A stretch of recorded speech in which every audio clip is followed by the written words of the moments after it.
Film का नाम है जोहार झारखंड। फिल्म के निर्माता हैं प्रेमचंद साहू जी, महादेव सिंह जी, जिसमें बहुत सारे एक्टर हैं जैसे कि अशोक कुमार दास, संजय सिंह जी, बीके खेसारी, मनोज दास जी, बहुत सारी। ये तो खाली अभी तो शुरुआत है। कहते हैं कि मैं अकेला ही चला था जानवे मंजिल मगर एड़िया घसती गई, लोग मिलते गए, कारवा बनता गया। फिलहाल पोस्टर आप लोग देख रहे हैं, पुखार चंदन का आत्मसमर्पण, एक्शन सम्राट मनोज आर पांडे। फिलहाल मैं जिसे मुझे लोग सम्मान दे रहे हैं तो उसके लिए तहे दिल से धन्यवाद है। शेर की भूख और चंदन का लुक दोनों जानलेवा है। अब लुक कितना अच्छा लग रहा है ये आप लोग बताएंगे, मैं अपने मुंह से अपनी तारीफ नहीं करूंगा। नाम चंदन महतो, सिर पर इनाम 40 लाख, नक्सलियों से जुड़ा 15 साल की उम्र में,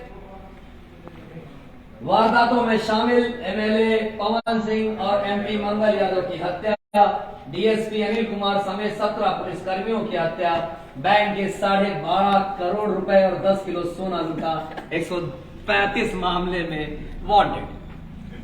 सवाल उठ रहा होगा आप लोगों के दिमाग में कि ये तो पूरी तरह नेगेटिव है, फिर ये जोहार झारखंड कैसे हो सकता है?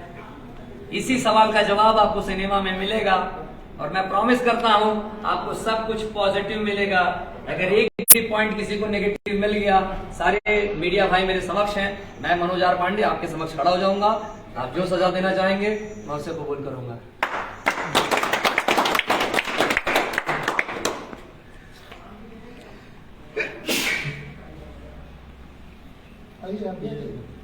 ठीक है।